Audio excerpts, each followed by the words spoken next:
ತಾಯಿ, ತಮ್ಮ ಭೇಟಿಗಾಗಿ ಠಾಕರೆ ಸಾಹೇಬರು ಬಂದಿದ್ದಾರೆ. ಯಾವ ವಿಷಯಕ್ಕಾಗಿ?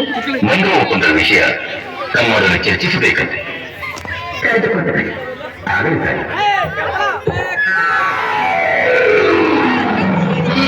ಬಂದ ವಿಷಯ ಕಪ್ಪ ಕೇಳುವುದಕ್ಕೆ. ಏನು? ಕಪ್ಪ? ಹೌದು, ಮಾಂಡ್ರೇವ್ ಸಾಹೇಬರ ಒಪ್ಪಂದದ ಪ್ರಕಾರ ನೀವು ಕೊಡಲೇಬೇಕು. ಕಬ್ಬು ತಿನ್ನುವುದಕ್ಕೆ ಬಿಟ್ಟ ತಪ್ಪಿಗೆ ಕೋಳಿಯನ್ನು ಬೇರೆ ಕೊಡಬೇಕೇನು? ಮೋಡ ಮಳೆ ಸುರಿಸುತ್ತದೆ, ಭೂಮಿ ಬೆಳೆ ಬೆಳೆಯುತ್ತದೆ, ನಿಮಗೆ ಯಾಕೆ ಕೊಡಬೇಕು ಕಪ್ಪ?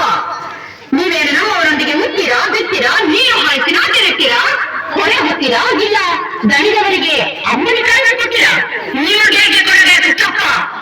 ನೀವೇನು ಅಣ್ಣ ತಮ್ಮಂದಿರೆ, ನೆಂಟರೆ, ಇಟ್ಟರೆ, ದಾರಿಗಳೇ, ನಿಮಗೆ ಯಾಕೆ ಕೊಡಬೇಕು ಕಪ್ಪ? ನಡುವೆ ಸಾಯಬೇಡ, ಕುಳಿತುಕೋ. ಇಂಥ ಕಷ್ಟದಲ್ಲೂ ಇಷ್ಟೊಂದು ತಪ್ಪವೆ. ಅದು ಕನ್ನಡಿಗರ ಹೊಟ್ಟುಗುಣ. ಹೀಗೆ ಜಂಬ ಕಟ್ಟಕೊಂಡ ಮೈಸೂರು ಆಯ್ತು. ಅದು ನಿಮ್ಮ ವೀರತ್ವದಿಂದಲ್ಲ, ವಂಚನೆಯಿಂದ.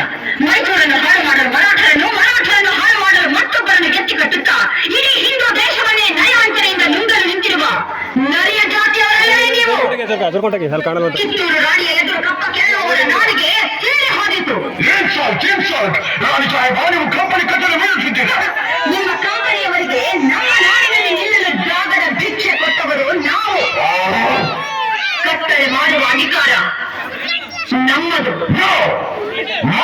ಒಪ್ಪಂದದ ಪ್ರಕಾರ ಕಿತ್ತೂರಿನ ಮೇಲೆ ನಮಗೆ ಅಧಿಕಾರವಿದೆ. ಏನಂದ್ರೆ ಕಿತ್ತೂರಿನ ಮೇಲೆ ನಿಮಗೆ ಅಧಿಕಾರವೇ? ಕಿತ್ತೂರು ನಿಮ್ಮಪ್ಪ ತಾತಂದಿರು ಗಳಿಸಿದ್ದ ಆಸ್ತಿ ಏನು? ಗಂಡನ ನಾಯಿಗಳಿಗೆ ರೊಟ್ಟಿಯನ್ನು ಚೆಲ್ಲಿ ಅಂದರೆ ಮನೆಯೊಳಗೆ ನುಗ್ಗಿ ವಂಚನೆಯಿಂದ ಕೊಳಲು ಕೊಯ್ಯುವ ಸ್ವಭಾವ ಕನ್ನಡಿಗರದಲ್ಲ. ನಿನಗೆ ಜೀವದಾನ ಮಾಡಿದ್ದೇನೆ. ಚಂದವ, ನೀವು ತಿರುಮಂತ್ರಿ ಮೇಲೆ ಕುಳಿತು ಬೆಂಕಿ ಇಡಬಹುದಾಗುತ್ತದೆ.